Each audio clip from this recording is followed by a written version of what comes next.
Folks, the canola market has done something here over the last couple weeks that very few were calling for. A recovery of $3 to $4 a bushel, raising the price back from the dead. There's one person that stands out to me that stuck to their research, analysis, convictions on this canola market. Has paid huge dividends to their subscriber base. It's hard to stand alone sometimes, but Trent did.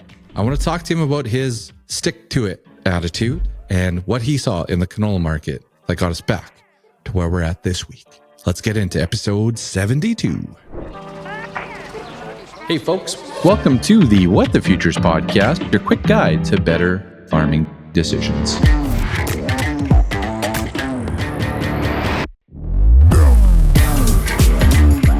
All right, folks, welcome into episode 72 here of the What the Futures podcast. Of course, recorded in the UPL studio each and every week. And don't forget, the deadline is approaching. We are giving away 80 acres of Akito. We're actually picking two winners here. So 80 acres each, 2 flats of beer from the What the Futures podcast. That contest, we're going to pick some winners here at the end of the month. So head over to Instagram, Facebook, X. You can find it on there. It's easy. All you have to do is like the post, say where you farm. If you add a friend, you get an extra entry. But hey, a couple of you are going to win some product here to spray on your spring wheat, durum, barley. Yeah, that's what you can use Akito for. Anyways, welcome into the episode, folks. My wife said this hat was a bit of a reach for me, but I thought the blue in the hat, the light blue, the logo, light blue around the logo here, I thought it would play out okay, but maybe a bit of a stretch. But you can see this beautiful hat I got in St. Paul, Minnesota last week. Check it out on the YouTube channel. All right, folks. I said it in the intro here, the lead, trying to get you warmed up for this episode. But this canola market, people didn't believe. I also at times didn't believe in this recovery, and yet people did. Trent Klarenbach did. A few people did, but Trent, I get Trent's research. I get to experience it each and every day, and I thought, why not talk about that? Why not talk about that in a time, in a space? I hate to go down the negativity path, but you get a lot of farmers out there get a lot of pressure tactics, placed on them, and fear and negativity. It often works, right? I wouldn't say putting out a special is negative by any means, but that's maybe more of a false call to action out there. They're not specials anymore. Anyways, let's park that. But you get a lot of negativity. Even some of the consulting firms out there, I've worked for them in the past. I've, sat at the table with some of them or across from them in the past. That negativity, they kind of feed off that. All right. And so this canola market, Trent's going to talk about his journey here. It's not perfect. It's not roses. I'm not here to say that Trent knows every market all the time. Please go listen to him. That's not what I'm trying to say. But he called this canola market very, very well the last number of months. And it paid dividends to his subscriber base. It paid dividends to the farmers that write that check to him to say, hey, well, I want to get your research for the year or whatever it is. It paid itself over and over again. And there were a couple people on that island and a bunch not. And maybe I was drowning or swimming somewhere in between there at times. But I think it's a cool story. And I think that in Western Canadian agriculture, it's something that we should talk about this stuff, because we don't get to talk about some of this positivity enough. All right, folks, I've got Trent Klarenbach of Klarenbach Research joining me once again on the What the Futures podcast. Trent, welcome back to the show. Yeah, well, thank you, Ryan. It's good I like our visits. Good to chat with you and good to be back. Absolutely. It's been a minute. I was going to look up the last time you were on the show, but it's been a little while. But yeah, I thought it would be really important to have you on the show right now because, folks, we are recording this on, let's call it Wednesday, April 16th. So things can change. But the canola market is doing things here that almost felt impossible a couple of weeks ago with tariffs from China, with everything going on, from the US and tariffs and all that good stuff out of Trump, the market's making some new short-term highs, challenging some highs from the year. And you haven't changed your opinion through all of this. What the heck is going on over there, Trent? Just sticking to your guns here. And, here we are at some of the highest values of the year. Let's talk about that. Yeah, well, I mean, I don't want to be I don't try not to get dogmatic in my beliefs because that doesn't work too well. But this time I just felt that the way the chart patterns were showing me, or what suggested to me, was that we would see a rally in canola. It's taken longer than I anticipated. I've been talking at that 700 level for quite a while. It hasn't happened yet, but I see today's closed around 780. So that's 680. Yep. Or 680. Yeah. Yep. 680. So that's right at our previous resistance. Looks like it keeps testing that 680 level. Looks like it wants to break out higher. Yeah, I just have a belief, I guess, of chart patterns and my interpretation of them, and I just felt that canola's got another run in it. That whole tariff thing, I didn't anticipate China to come out with that tariff. Yeah, but neither did I. But it wasn't on canola seed, Yep. And I think that got lost in the mix. I think a lot of people thought, we you talked on it earlier before we started recording, is, we seem to like negativity or seem to follow negative themes in Western Canada. And, I think I got lost that it wasn't on canola seed. And I saw some, producers were, wishing or hoping or calling for, some sort of support from the government, and it didn't really, I suggest, in one form, I suggested it wasn't really prudent and wasn't necessary. And, that canola started rising by that time. The canola prices now, it really hasn't been affected. Short-term effect reaction to the tariff, but in the longer term, it hasn't really impacted it any. So, well, a couple of things I'll say here is number one, we're not trying to sit here today and also, say that every call is right 100% of the time. Like, Trent, you've been doing this a long time. I've done this a long time. That's not what this is about, is to, focus on that. So I'll say that, number one. The second thing, though, is, from a government support side, I'm really not educated enough to comment on some of this, but, the market is the market. And I understand that certain extremes happen.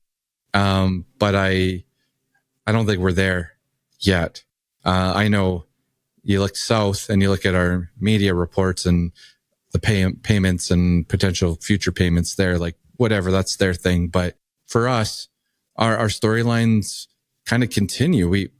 We've no one talks about how the crop we grew last year was the third smallest crop in the last decade for canola. Like, we did not have a good growing year last year for canola. We had phenomenal exports.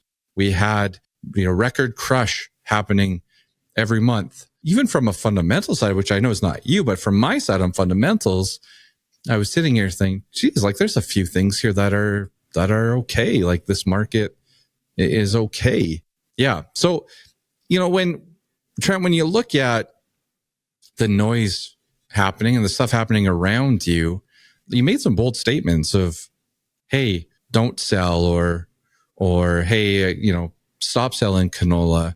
Like, how do you get to that point where you're comfortable to be like, hey, I'm going to make a bold statement here and just say, don't do this? Yeah, that's tricky, because you made a point that, it's not about being right and all the time, which, I'm certainly not. I'm certainly not. You make a lot of mistakes, but we wouldn't be on this podcast if we didn't make mistakes.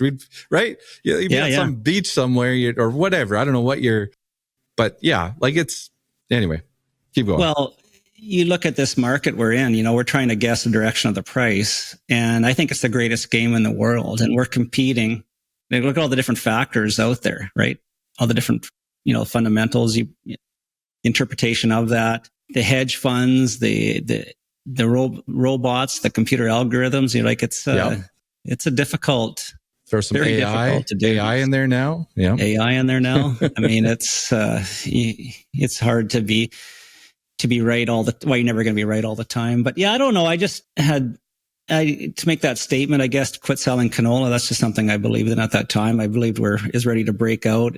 Got the Chinese tariffs that pulled it back down, but we're back to that level again. So yeah, looking at enough chart patterns over the years and millions of charts and just kind of getting some probabilities of where the price is going. And sometimes you get them right and sometimes you don't. So, yeah.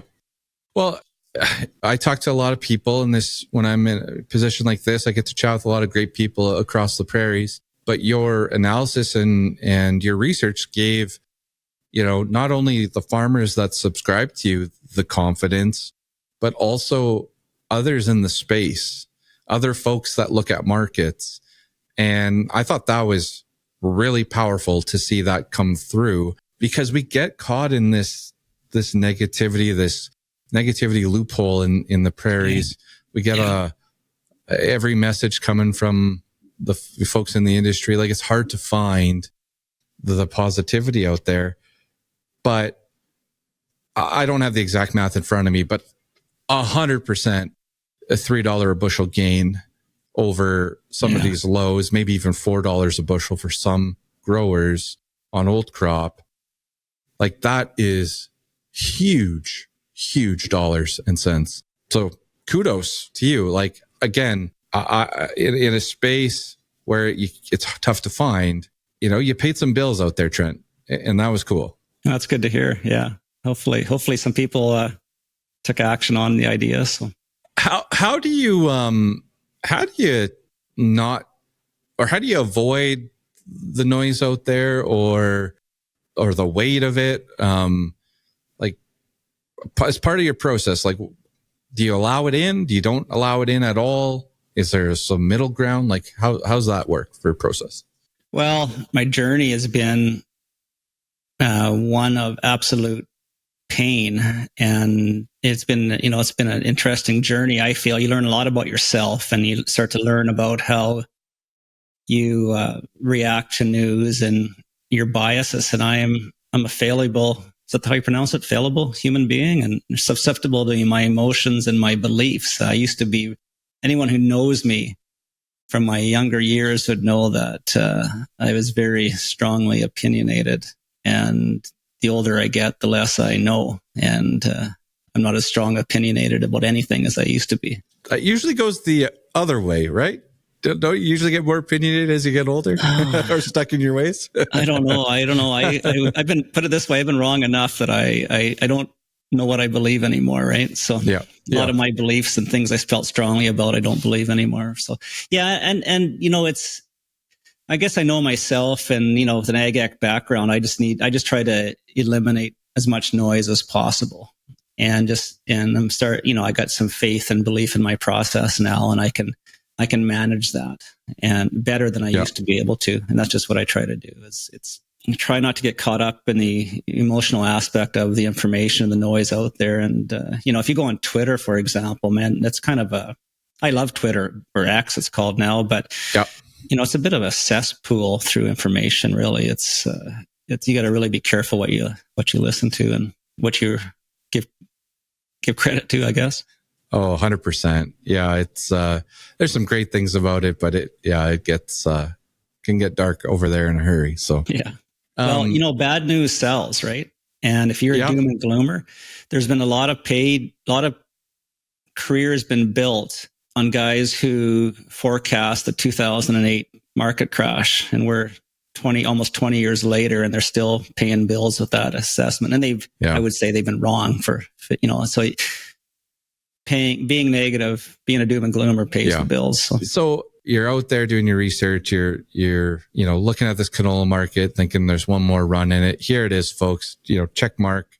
We are there right now. When I look at this market today, are you feeling rosy about this market, over the next months, or do you feel like there's anything different that's coming down the pipeline here later on this year?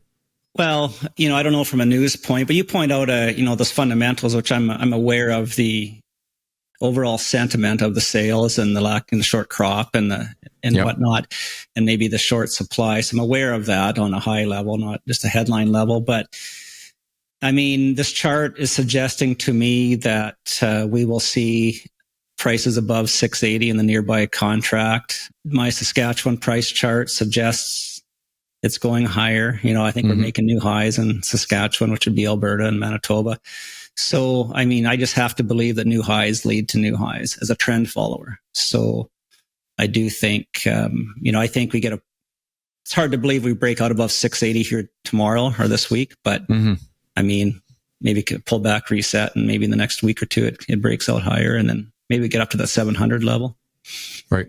So, yeah, it seems to, the rally in the grains and oil seeds has been taking longer than I anticipated. We had similar conversation back in the fall. Yeah.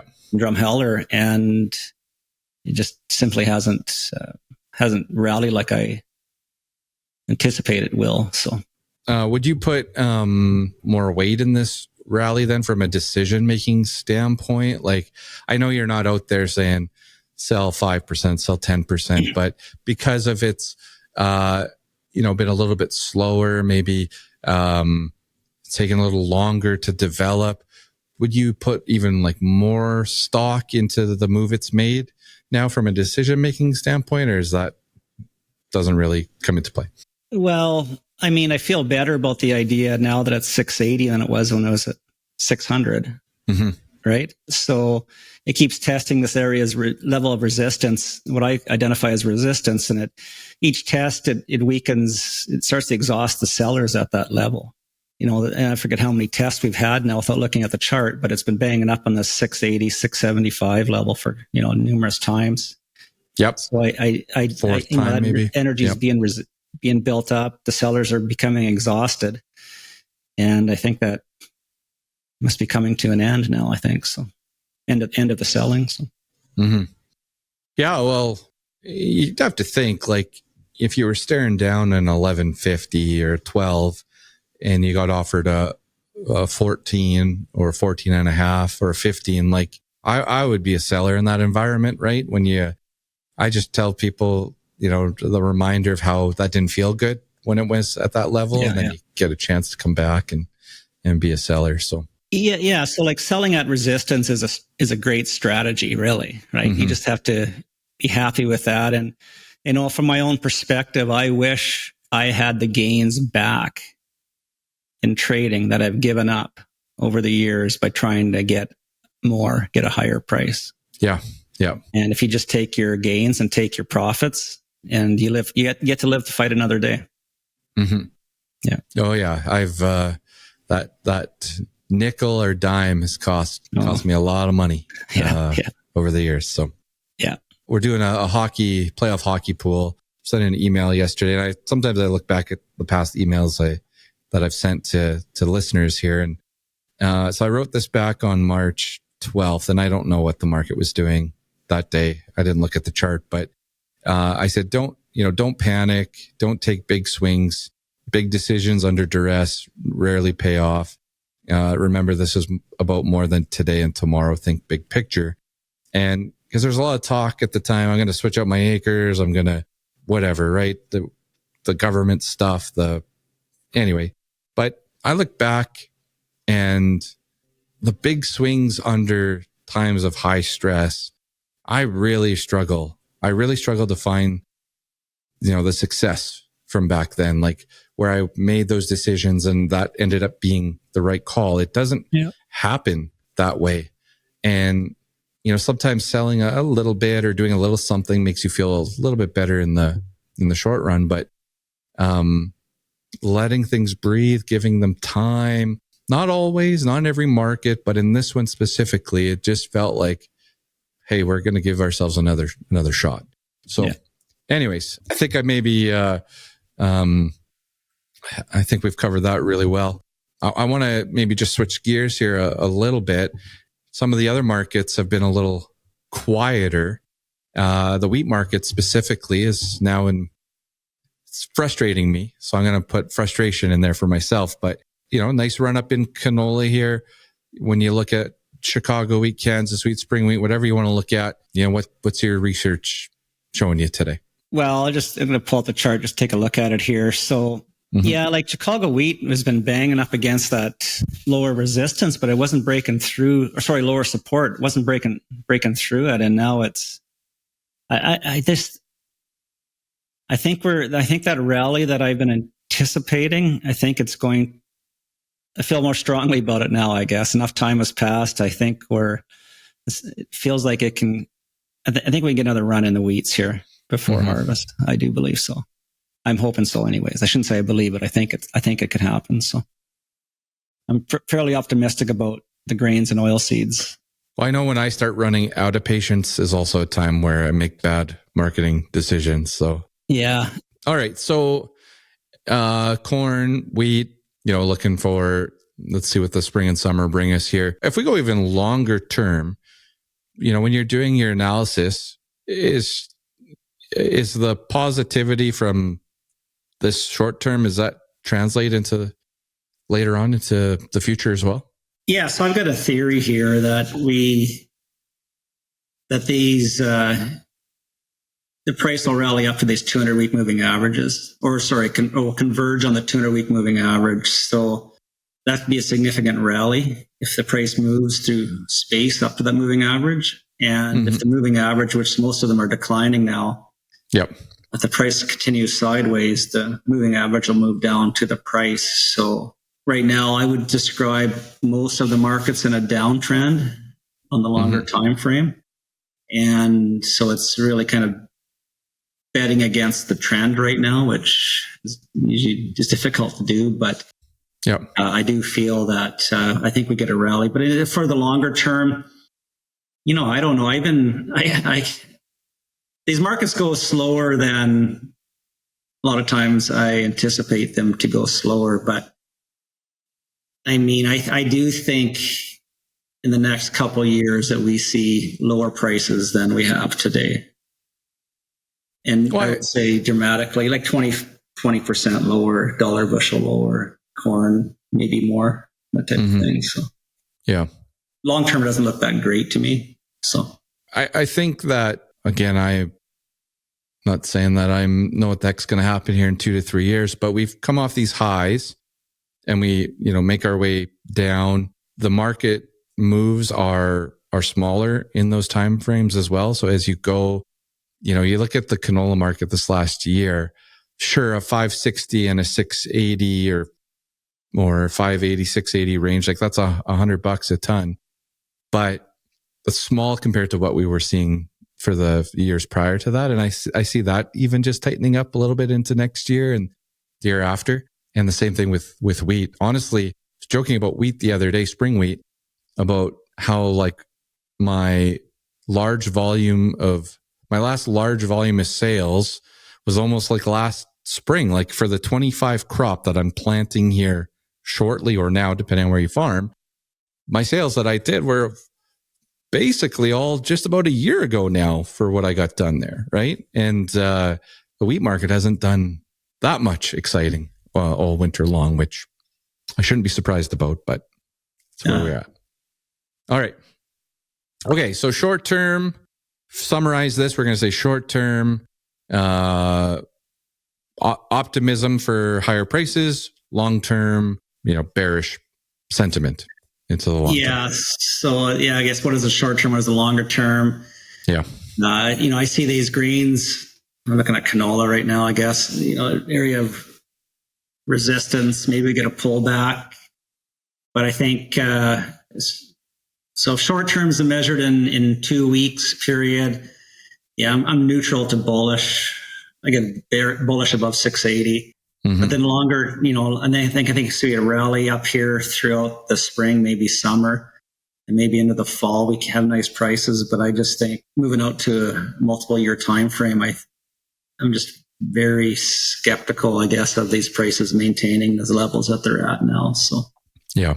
I think there's going to be some pricing opportunities. Right now we're seeing them with the different grains, relative to what they've been the last. I think we're making crop year highs in most of the grains in Western Canada. That's grains and oil seeds. So that's positive. It's going in the right direction. So yeah. Well, I know, if I let the cat out of the bag here a little bit on my side is, I've told the clients that I work with, don't be surprised if recommendations follow each other in short order. Like, don't be surprised if we make a sale here on Wednesday and by the next week we're doing more. Like I'm a believer here in getting a lot of stuff done this spring and into summer. And again, I know that not everyone's comfortable with that, but I spend my energy just finding those strategies to help farmers during this time of year. When you have profitability, a rally, margins, how can I make those sales without being worried about a big buyout or not knowing my production? There's a whack of different strategies to look at. And that's where, as we start to sell and we get to that uncomfortable level, I spend my energy just saying, okay, here's a strategy. This one's bulletproof. There's no buyout on this. This is how it works. Because often, you will get some peaks in the spring and you look back at some old charts, and I get a lot of farms say, oh, I wish I would have done more. Why didn't I do more? And the reason you didn't, is you didn't know what crop you were going to have. So yeah, you make a great point. I think you're great at managing or helping manage risk, and I think that's so important. And if you can book a profit, and you're happy with that level of margin, that profit, then I think you take it, meet your cash flows, and you will be disappointed trying to sell at the highs all the time if you want to wait until what you think is going to be the high of the market. And I just think, back to my own experience, I've given back a lot of gains in my life, a lot of gains, and you don't forget that. You never forget that. It sticks with you. So, and if you want to, if you can lock in profits, you're gonna stay in business. And it's not about being the wealthiest farmer or the best marketer, quotation marks. It's about surviving and continuing. So, I'm on record here. On the pod, $6 million. That's our goal for the farm. That is the minimum goal. Yield is the big wild card out of that yet. We don't know what that looks like. But as prices get to levels where, they're lifting my average up and getting me to this path of $6 million, that is the ultimate goal here. Because at $6 million, life is normal for us. Very normal. We can do some stuff. If prices are down 10, 15, 20% next year, who knows? Then I got to make that up somewhere else. So, yeah. That's great advice. And it brings me back to a conversation I had with a gentleman a couple of years ago. He was a durum grower, I think getting towards the end of his farming career. But I think in durum, he could have sold at $22 at one time, and then it was 20, and then we had that sell off, and it was down to 15. He was still hanging on to it. I think he held on to it at 11. I mean, he told me he doesn't need the money. He doesn't care what price he sells the durum at. Yeah, but I mean it's quite a haircut, right? 40,000 bushels. It's quite a bit of money. So. Exactly, and I get it. Like, the stress isn't maybe there, and you don't need the money, but why not go get all the money? Go get it all and do whatever else you want to do with it, right? But just go get it. So anyway, and I think if you've been in this game, whether it's in the markets or grain farmers, I think most people probably have a similar story, maybe not to the same magnitude, but I'm sure we've all wished we would have taken opportunities to sell at higher prices, Yeah. Well, we have a whole growing season ahead of us, Trent. We don't know what Mother Nature, what card she's going to throw at us. Some of the people listening have been in drought scenarios for 5, 6, 7 years. It is different across the prairies. I get it, folks. I understand it's not just as easy as picking up the phone and making sales, but let's hope for a really great production year. Let's get all the bushels and let's make sure we sell it at the highest prices we can. So Trent, I appreciate you coming on the show this week. Again, I really, really admire the work you put in just on this canola market here in the last few months. And it paid bills, man. It paid bills for farmers 100%. How do people get a hold of you? Where's your where can they find your research, and how can they get a hold of you? Yeah, I'm on X, I'm on Facebook, I'm on the social media platforms. My website, Klarenbach.ca, they can find me there. My phone number's there, email. I mean, a little bit of digging, you can reach out to me and give me a call. I love talking the markets. A guy phoned me today about silver. You want to talk about silver of all things, right? So talk about canola, silver, doesn't matter to me, right? I love talking the stuff. So. Awesome. Well, thanks again for joining me, man. Keep up the good work. And folks, this guy paid for his subscription many, many times over here over the last few months. So hit him up, Klarenbach.ca, and Trent can get you hooked up with some great analysis and some great research. Take care, man. Thanks, Ryan. It's always a pleasure. Oh, man, I've got housekeeping here. I've got stuff, guys. We are busy over at What the Futures. Couple things. We are going to close off our hockey pool. I'm probably going to extend it to Sunday night now because we have had some technical issues. But the What the Futures NHL playoff pool, it's in your email. If you want to access it, I've sent it out via email. It'll be in the podcast notes here as well.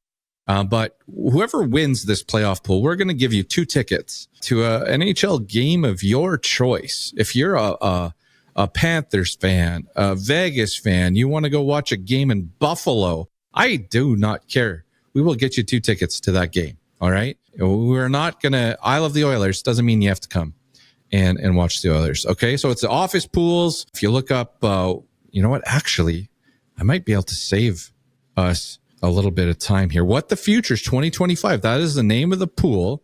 What the Futures 2025. And the password, oh boy, this is going to get me in hot water. I think it's bullish, all lowercase. I think that is the password.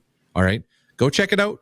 Someone is going to win a couple tickets here to a NHL game of your choice for next season. I talked about Akito already. Again, that we're coming to a close on there. If you want some free product, lower that cost of production on your farm, why not win some Akito? Spray that on your cereals there. We're going to draw for that at the end of the month. We also have the hat contest. I want to shout out Osborne School. We're getting some entries in from Osborne School. Of course, we're going to take these, pick a design. We're going to send that away to get created. And then we're going to sell these hats at Egg in Motion. And all the money, all the proceeds that we get is going to go to the Canadian Centre for Agricultural Wellbeing. Of course, I had Dr. Brianna join me last week, but we're going to raise some money here for a great cause. And again, mental health on farm, just super close to my heart and to many of you as well. So the hat design contest, it closes next week. And then we'll have some hats that we'll put out for voting, I believe is what we're doing. And we'll pick a winner, send that away, and we'll have those in July. If you're listening to this episode and saying, hey, I'm not going to design a hat, but my company wants to get involved. We would like to support this great cause.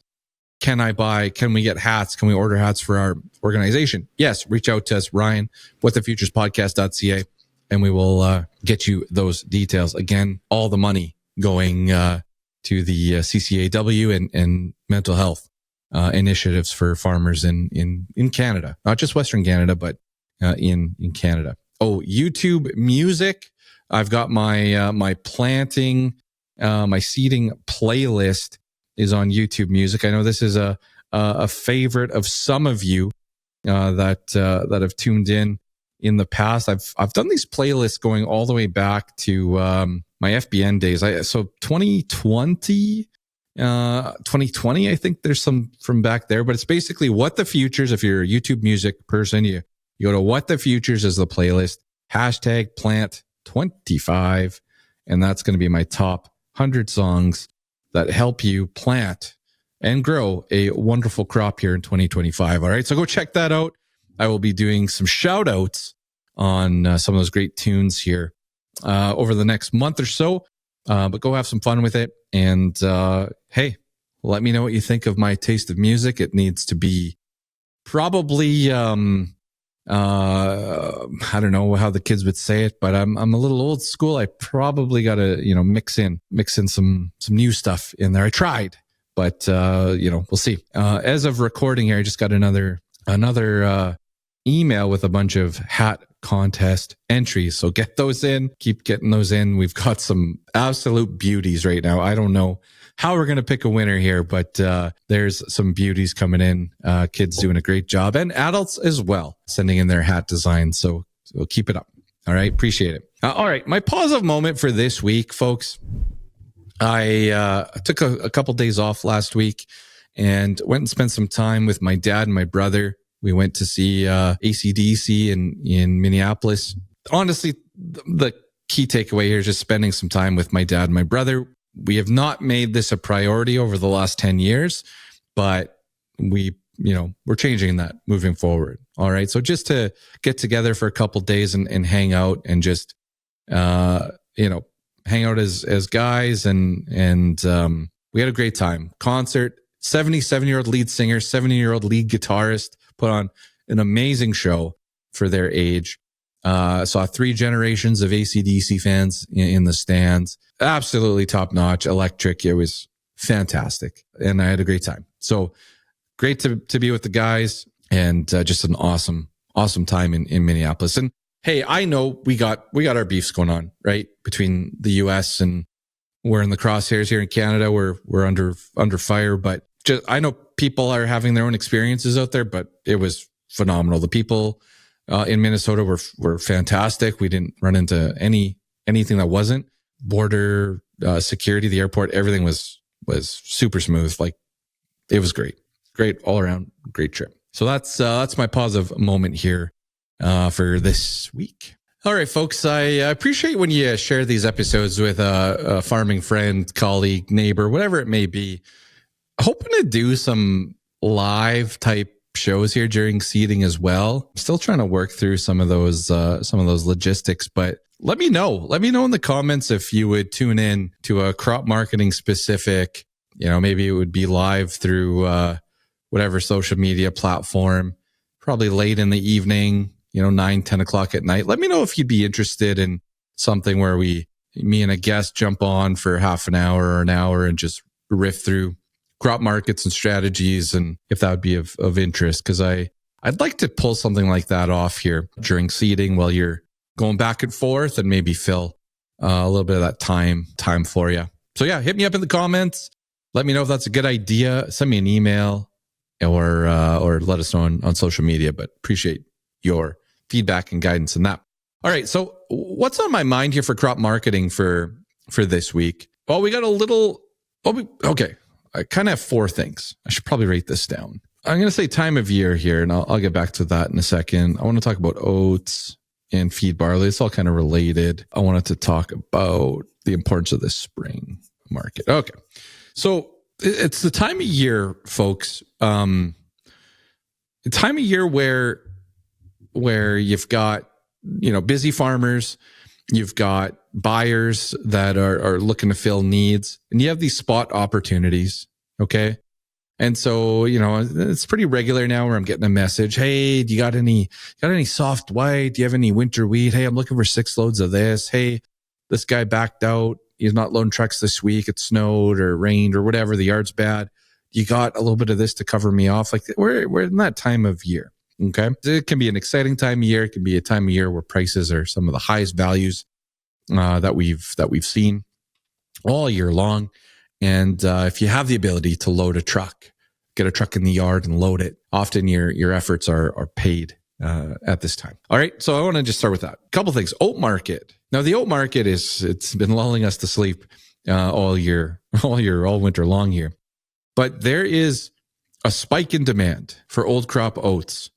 And I'm talking about, number one, I'm talking about organic oats. All right. Organic oats for now and for fall, paying higher premium than what we've seen the last, I'd call 2 years. Okay. There's new crop organic oats in, northern Alberta, let's say, for north of $10 a bushel. So it's a bit more of a premium out there.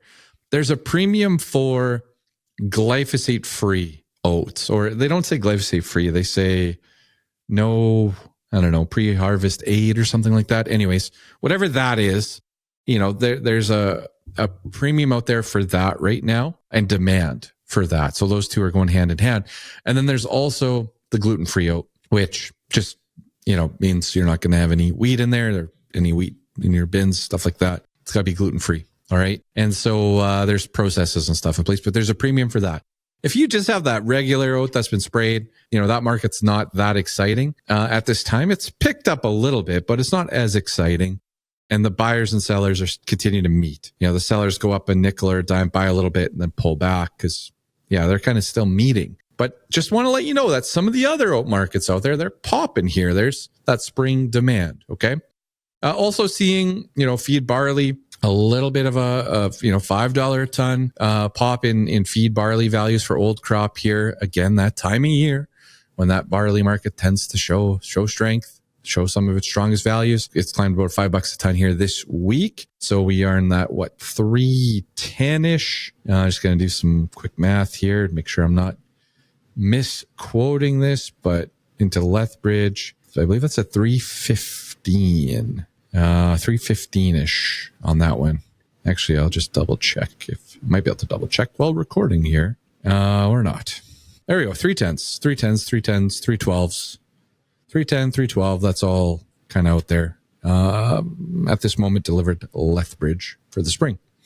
All right. The fourth thing here on my mind for crop marketing this week is, now I don't know what Mother Nature's, what we got coming. All right. I don't know what we got coming. I know my weather guy in our webinar a few weeks ago said April's going to be cool, more chances for precip, speaking prairie wide. And I'd say that's been pretty much it. It's definitely not the warm and fuzzies of the last couple springs.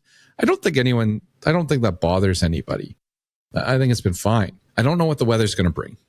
Okay. I've seen the long range forecast. I've seen the big bullseye of drought in the US for July. I've seen the dryness concerns for the prairies as well. I'm aware. I'm definitely aware. But as we get into spring here, and as we get into traditionally the most important time of your crop marketing plan, I want to just emphasize the message on, being prepared to tackle what's ahead. And so, I've been a pretty active seller here on canola the last couple of weeks, right? I've been doing some stuff here on the canola market. We kind of get to that level of comfort of maybe it's no sales for you, but maybe it's 10% or 20 or 50, whatever it is. And then we kind of stop. We get to a point where we stop. It's different for everybody, but you get there and you stop. And again, you sit there and you have to, because you don't know what you're going to grow from a production standpoint. You don't know what Mother Nature's got. But I'll just say that if you could spend, and I know you're busy, I know you're very busy, but if you could spend, and hopefully you have spent this time already, but just time on what strategies to execute on as markets make new highs this spring.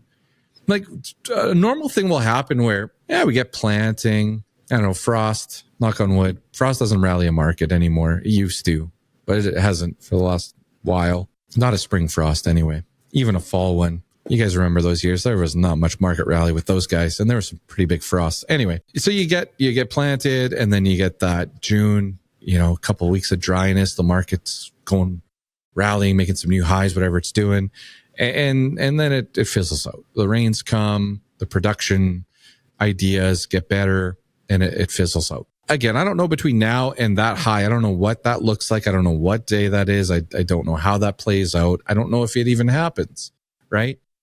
But to prepare yourself to know the strategy that, okay, I'm going to get to my percent level. I'm going to get to my comfort level.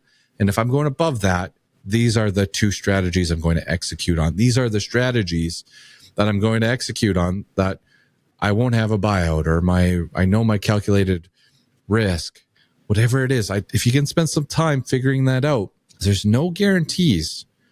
There's no guarantees that by the time you get to fall into next winter, the prices are going to be better. And I know that's a weird statement, maybe a broad statement, but just spending a little bit of time to capture, even if I make this even more simple. Like, let's say right now the price of wheat offered to our farm is $7.50 a bushel.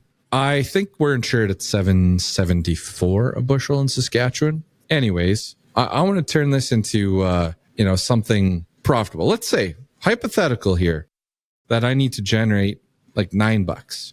Let's say I need to get to $9 wheat. That's $1.50 today. Seems like a bit of a stretch, but something happens. The rally, it's hypothetical. The rally starts to develop, and away we go.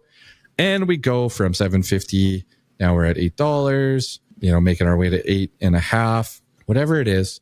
We get to a point where I'm getting close to break even, or I'm getting, cutting my losses back significantly here. What strategy are you going to implement to make that sale? You're sitting here saying, man, hey, let's say my break even is $9 and it gets to $9, but you're at $9 because there's 2 weeks of dryness in the prairies, or 2 weeks of dryness in the northern plains. And it starts to turn. It changes. It rains. The forecast turns much wetter. It's a guessing game, right? But it starts to change. What strategy are you going to execute on to be like, wow, I am near break even. I've cut my losses, whatever it is. Maybe I'm profitable. What strategy can you say, all right, I've prepared for this. I'm going to go lock this down, and I'm going to protect as best I can because I've made it to break even, or whatever it is. All right. I don't know if that makes sense, but just figuring out what that strategy is for your farm and making sure that you can go and capture that, because these things happen all the time at this time of year. And more often than not, well, two things happen. I get farms where they've sold and then they sit there and say, holy smokes, I've sold some stuff. I'm sitting back. My yield is going down a little bit. And then I got farms that sit there and say, shoot, why didn't I do more? And sometimes they're the same, but how can I get to that? How can I get to that level of comfort to sell more grain? What strategies, what tools can I use to be a seller? All right. I think farmers in Western Canada, I think you guys do a heck of a great job growing crops. And so that's what I pencil in step one. Step one, you guys are going to do a heck of a job growing a good crop. Mother Nature, come change my mind. It happened in 21, but come change my mind. All right. So you guys are going to go and do that. So as I market, I keep that in my mind until something significant happens that changes that story. All right. And even last year, in July, taps turning off, whatever it was. Anyways, just know what that strategy is. Cause I feel, when I look at this market, I believe strongly that some of our best opportunities will be happening over the next, call it 8 weeks here. I'm preparing for it, and I hope you are as well. All right. So spring marketing, super, super important, and can't look past it. I think I've said enough. So let's leave it at that. All right, folks. You guys know I love talking strategy. I love talking markets. I love talking about all these scenarios, execution, when to sell, when not to sell, all this. It's awesome. All right. I love it. We spent a lot of time here the last couple months. This show is a little bit more about executing than anything, but we spent a lot of time planning. We spent a lot of time stressing about what crop to grow, what tariff, what China, what's it mean to us and the crops we're growing? The US, what's it mean to the crops we're growing? I want to just quickly say that there are tools out there that can help you take some of that emotion out. And also add a little bit of emotion back in when the market goes, let's say canola from 12 to 13, $14. What that does to your actual numbers, not something you wrote down on a piece of paper, not something in your mind, but something that you actually see evolve and change over days, weeks, months. All right. You can model this out. You can model out profits before you seed with harvest profit. All right. This platform that we use on our farm can model out different scenarios before you fire up the drill, checking different crops, checking what different crops could yield from a margin perspective, seeing those margins change in basically real time. It's a very powerful tool that takes some of the emotion out in your planning. All right. So why it matters, harvest profit, smart, low risk decision making before the season starts. That's why this stuff matters. All right. You can run real scenarios before ever hitting the field. All right. You can run through them to say, how does this look for us if we make these tweaks, if we make these changes, or if we stick to the plan. So it's not just about planning. It's about knowing which decisions could increase profit or protect you from a loss. So what it actually does, it adjusts crop types, acreage, costs, input costs, test real-time price moves, all right, budgets as well, simulate profit potential under different scenarios, compare margin differences between crops, run side-by-side field planning to test even rotations, okay? So even before you turn a wheel, you can change the scenarios, play around with them, see what gives you peace of mind, see what gives you more confidence, see how the markets are moving and what that does to your bottom line. Again, putting emotion back in on the canola, for example, getting you excited. You can check that out. harvestprofit.com. It syncs with your John Deere Ops Center, integrates with your agronomic data. And hey, it's a financial tool right there for you for more clarity in these challenging times. Check it out, harvestprofit.com. All right, so for eating your veggies here for this week, because you got to eat your veggies, it's the right thing to do. Makes you healthier, stronger. And so from a crop marketing perspective here in April, I would say in some of my notes here is, prepare for spring rallies, whatever. That kind of means something different for everybody. But I would just say, step one here is again, learn those strategies. Okay. Whatever the strategy is that you're going to execute on that gives you the confidence to be a seller in these rallies, get that dialed in, get that written down, whatever, put it in your notes section of your phone, write it down on the window of the tractor, the sprayer. Like, this is what I'm doing when this market turns. This is what I'm going to execute on when I reach the level of break even or profitability that I'm aiming for. You cannot look past these opportunities here that are happening today. As of you listening to this, there's already there in some markets, but also right around the corner here. You're going to hear me talk about or reference, we put in some wheat targets heading into spring, and the buyer, they laughed at us. They weren't very nice. They laughed at our targets. They said, you're nuts. These aren't going to hit. Why waste the paper? Well, of course, last year we had a heck of a spring wheat rally, and we sold a lot of wheat in that rally. And those targets, they may have been $1.50 out of where prices were. They hit. They triggered. $9 wheat for our farm in central Saskatchewan. The reason we got 9 and the reason we got 9.25, and did we get a 9.50? I'd have to look back, was because of putting those targets in as we were getting busy. We put them in. And even though they may be pie in the sky right now, you just don't know what's going to develop here. And to start getting those sales on at break even or profitability, I can't argue against that. That's why our wheat average this past year was phenomenal for our farm, is those targets and the work that they did while we were busy planting crops. All right. So number 2, get some wheat targets out there. I would take a quick look at that. And my last thing here for eating your veggies, and I don't know how to say this properly, but this is about execution now.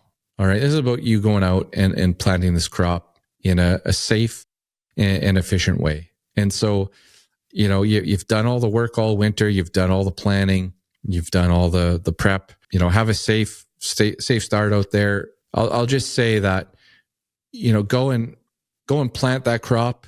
Do everything you can to get all those bushels, and don't worry so much. Don't stress so much about, should I be changing my cropping plan now and all this stuff. It's now time to execute. And, there's lots of talks about people switching out acres and all this stuff. But, at the end of the day, go out there, get it done as safe and efficiently as possible, and it'll all work out. All right. So have fun out there, and we'll leave it at that for eating your veggies for this week. Well, folks, thanks for joining me here once again on the What the Futures podcast. It's one of those things where, in my conversation with Trent, is that there's people doing great things out there. And I just wanted to highlight that this week, because that canola market was written off. And hey, some of you are selling at some of the highest prices you've seen, or the highest price you've seen all year. Opinions were out there. I told Trent, as we're wrapping up recording, I'm like, Trent, I'm not trying to have you out there as the show pony to be like, hey, look at this, look what this guy does, like, amazing all the time. Like, no, let's be real. We don't get it all right all the time. And Trent was very clear about that too. It's, hey, but this was a unique one. And I hope you guys enjoyed that conversation. I hope you're spending a considerable amount of time on your crop marketing right now. And I know you're going to shake your head and say, what the heck is he talking about? I know you're busy, folks, but when you're busy, that's crop marketing's time to shine. So I hope you're spending time, energy, resources in executing your crop marketing plan right now. And if you aren't, smarten up. All right. Spend some time, figure out how to spend a little bit of time on your crop marketing plan as drills roll, as we get busy. It's crazy out there. It's just going to get busier. Do yourself a favor. Spend time on your crop marketing. That's it. I'm out for episode 72.